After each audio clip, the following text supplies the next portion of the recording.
Hello there! Once again we have gathered to talk about the books I read this month. This video is gonna be a little bit shorter than the other ones because again I'm gonna use the same excuse as last time. I'm gonna say it was all because of the exams. It's not that I procrastinated even on reading. That surely couldn't be the reason. This month I have read basically all throughout the genres. We have a children's book here, we have classic literature, we have crime, contemporary fiction, something like that. We are immediately going to start with the artsy one. This is Cold Enough for Snow by Jessica Au, and I have to say I loved this one. Spoiler right ahead, I thought this was great. It was a very melancholic, atmospheric read. I shouldn't have read this in summer, but that's totally on me. I think this would be perfect for fall or winter when it's actually cold enough for snow and not 30 degrees Celsius outside. But let's just start with the plot first. This book is about a mother and a daughter traveling to Tokyo, a place where only the daughter has been before, and she desperately wants to take her mother. She wants to show her all the beautiful places she loved the first time around, and she wants to share everything with her, especially because they haven't always been close. And reading this book feels like watching those two women through a frosted glass pane or something, because it feels kind of hazy and unreal at all times. There is no direct speech in here, which also enhances this feeling of surrealism and detachment. I think that's also kind of a play on the title, because not only the weather is cold, but also the feeling and the detachment is real. Because while reading this, you notice that something is not quite right. The people in the hotel the mother and the daughter are staying at insist that there hasn't been a woman anywhere to be seen except for the daughter, and the daughter just shakes her head and shrugs it off because she can clearly see her mother sitting in the room. But sometimes the surface cracks like a frozen lake and you can actually see what's underneath, and underneath is the truth that the mother hasn't been there at all. The mother is already dead. At least that's my interpretation. It's just so intriguing to see this facade slowly being stripped away, and you begin to realize that actually the daughter is there alone. There's nobody else, and she's not talking to her mother except maybe in her thoughts, and it's her way of dealing with this grief. And at a few points in this novel you break through the surface and you dive in, and the daughter talks about how when her mother dies, every box will be divided up between the siblings, and she is not going to keep anything. And that was quite a heartbreaking moment, because the narrator states that she isn't quite sure if that's going to be because they were so close or so distant.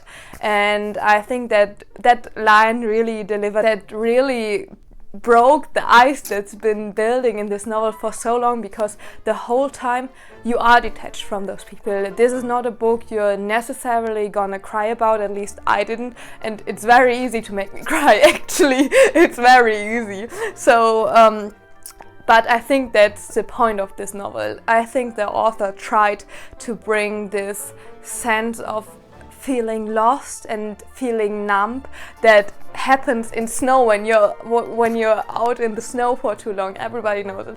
Your hands just get numb. You start not to feel that much in them anymore, and that's also what happens to the character. The narrator is also very profound, and the way she has of viewing the world is super interesting to me, because she even states that sometimes she doesn't get the meaning behind a painting, and that's fine.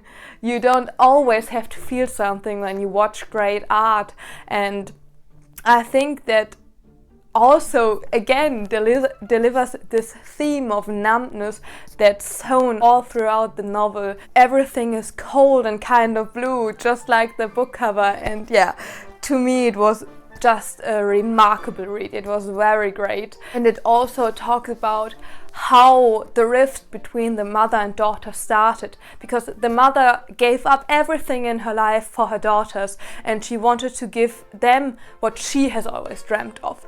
They went to a posh British private school and they had everything the mother could have ever wanted, but they didn't like it that much. They felt very different in it, and they felt like it separated them from their mother and their roots. And I think that was just such an interesting dynamic to read, because often those things are seen as ungratefulness, and the mother didn't understand why the daughters didn't love having everything she ever wanted.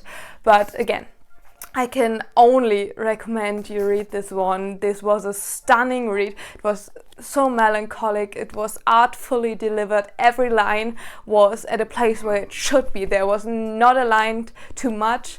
This was the perfect length for this novel. And again, if anything I said intrigues you, I would pick this up immediately. Run, don't walk, isn't that what they say? So yeah, I loved this one. The second book I read couldn't be more different. This is Killers of a Certain Age by Deanna Raybourne. And I know you have heard me describe it like that 100 times, but I just find it too good to let it go. This is the basic plot of John Wick, but he is 4 old women. You either don't know what John Wick is, or you're really not interested in this genre, which I also couldn't blame you for. The story goes kind of like this. Those 4 old retired assassins are going on a cruise that is paid for by their ex-work, basically, which is called the museum. They are on this cruise and suddenly they notice that somebody has it out for them. They are trying to kill them. So they do what they have to. They kill the assassin and they let the boat blow up, and they try to forge new identities. They pretend they have died on the shipwreck and they are trying to get back at the museum, at all 3 board members, because there are basically 3 resorts. It's a little bit like checks and balances. They have to kill all 3, because once this order that they have to be killed has been put out, there's no reversing it. It never happened before. So they are slowly killing all of the 3 board members, and I'm not gonna spoil the ending for you, but yeah, that's basically their plan. They're gonna kill all the board members. And the writing style of this was very humorous. There is a great part where one of the women describes her boobs as 2 melting scoops of ice cream, and that was super funny. But what I have to say is that this was a bit too girl boss feminism for me. It was all like, oh yeah, we're gonna use our looks and no one is as good as we are because we are women. And while I'm all for this, this felt a bit heavy-handed and not very subtle. It was very in your face. Basically, my biggest criticism of it, that it was a bit too gaslight gatekeep girl boss for me. This book also reminded me of How to Kill Your Family by Bella Mackie, and if you have seen my previous video, I think it was my April reads, no, my May reads, I think it must have been my May reads, where I talk about being slightly disappointed by it, because just the same as this book, the hook of it was really great, the premise was amazing and very interesting, but the execution kind of lacked for me, and this is also what happened in this case. The murders are not that interesting, honestly. Yeah, it just, in the end, it really didn't win me over, and this is a book I haven't thought about since I put it down, and that's never a good sign, because a book that makes you think about it, whether it's good or bad, I think that's doing its job. And I am also aware that this isn't meant to be like a hard piece of literature or anything you have to use your brain a lot for. This is basically like watching a TV show or something, and that's fine. That's also what books are made for. I'm not trying to sit here and be like, oh, I have to think with every book I read, because that's not true. I enjoy not thinking. I enjoy it a lot. This was just a mid book for me. It wasn't bad, it wasn't great. Yeah, it was just okay, and that's honestly all I can say about it. I feel very different about the night in Lisbon. I actually looked it up now. I'm so proud of myself. I'm just gonna pat myself on the shoulder right there for doing the bare minimum. But this is another remarkable book by Remarque. I hope you caught that one, because I worked very hard on that joke. I try to stop with the puns now, although I can't promise anything, because they are kind of my specialty. No one ever thinks that they are funny, but that won't stop me. So let me tell you more about this book. This is set at the beginning of World War II in, you might have guessed it, Lisbon. And it's the story of two emigrants. I think that's what it is, because immigrant is when you come in and emigrant is when you go. I hope that's right, because that I didn't look up. Maybe I should do my due diligence first when I read a book in German, because it makes it very hard. But I'm gonna stay with emigrants, and if that's wrong, well, I don't want to be corrected then. One of them desperately needs a ticket to America, because one of the last boats is leaving in the morning. And he has no tickets, and he also doesn't have a visa. So it seems like there's no chance for him and his wife to get there. But then he meets another immigrant who offers to give him his boat tickets. And at first the protagonist is very skeptical of that. He believes that the man might try to trick him or rob him or bring him back to Germany, where he escaped from. He thinks that he might be one of the Gestapo men, which is a fair guess, but in the end it doesn't turn out that way. So this man, Josef Schwarz, who actually isn't called that, but has been given a passport by someone who passed away, who went by the name of Josef Schwarz. So he is telling his story about how he went back to Germany a few years ago, after he already escaped, because he was already in one of the concentration camps, and he escaped from there. And he fled the country because his wife's brother discredited him and made sure that he went there. The urge befalls him that he has to see his wife one more time. He doesn't know if she is also a member of the Nazi party. He doesn't know anything. But when he arrives there, his wife surprises him because she immediately wants to go with him. She has waited for him and she hates her brother. She hates the Nazis. She has put everything in place to be able to flee. She has some money and she also gets a car, and she drives her husband back to a city that's a little bit farther away where people don't know him, and then they promise each other to meet up in Switzerland, which, as you probably know, has always been neutral territory. And they meet in Switzerland, everything goes well, and they slowly make their way through the borders and they make it to France. But when they are in Paris, France surrenders because the Germans have invaded it already, and they get sent to jail because France is not sure if they are German spies. And the Gestapo also comes to see those people because obviously they want to kill everybody that fled the country before. But they make it out of there alive. They are doing just fine. And they travel through Marseille to get to Lisbon. And they finally make it there. But suddenly the man realizes that his wife has been sick all along. And it hasn't been a trick to get over the border or anything. She has cancer, but she does not want to talk about it. He tells the story to the man because he wants the picture of his wife to remain vibrant, and he doesn't want to change it, and he's scared that he's gonna lose her a second time, because in his mind she's always gonna change, and someday she's not gonna be the person with all her flaws that she was before. And I have to say that much, the wife, Helene, is a fully rounded character. She is very charismatic, she's incredibly intelligent, and she's also very funny at times. So I have to give props to that she is a flawed character, but also not written as like, you know, this isn't a wife that gets put in a refrigerator, this isn't an origin story or anything. This is basically the moving love story between two people who had to flee and could never escape death. And Josef Schwarz gives away his tickets because he himself is going to join the British Army to march against the Germans. And that's basically where this book ends off. This is a very open-ended book, but the ending is not even important because the love story is where the main focus is at. I couldn't put this book down even if I tried. I read this so late at night, but at the same time I did not want it to end because Remarque has a way with words that really amazes me.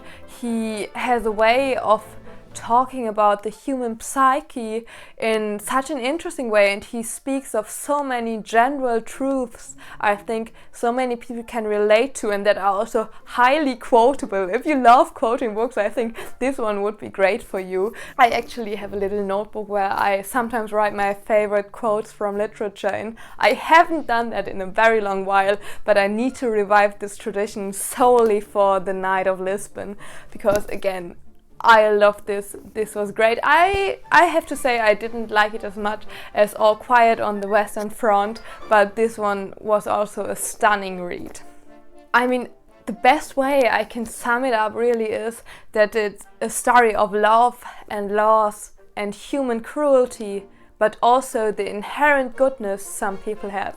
And I think that's wonderful. It's wonderful to see how in such trying times, amidst tragedy, there are some people whose hearts are big enough to help other people, even if it puts themselves in danger. If I could, I would force everyone to read this.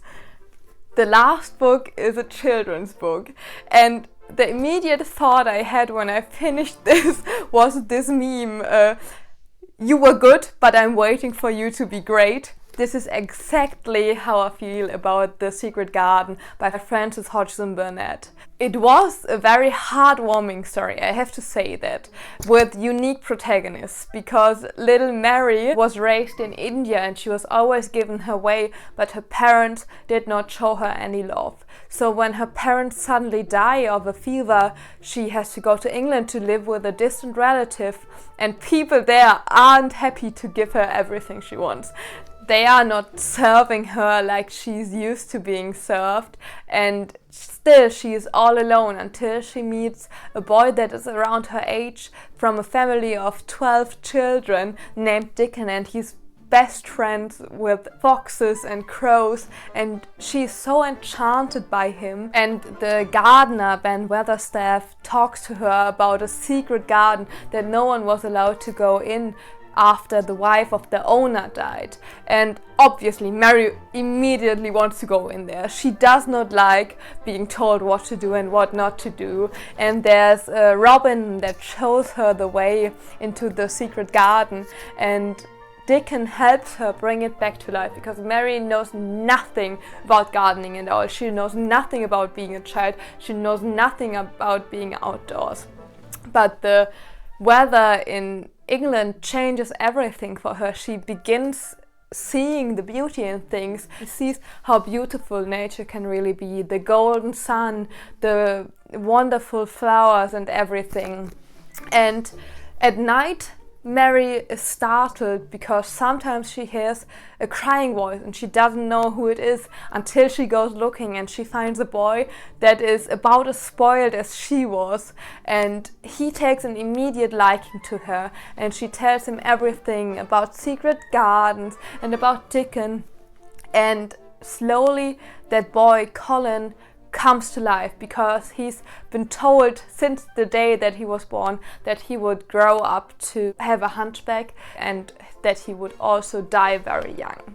And obviously you know what kind of toll that would take on a child. Like, all the decisions that were made here, especially the parenting decisions, I'm obviously not on board with, but that's not what this is about. In the end, Colin learns to walk again. Then his father loves him, which this is a questionable moral of the story, but I'm willing to give it the benefit of the doubt because I think that the father felt so bad because he himself had a hunchback that he brought this onto his son, and also his wife died.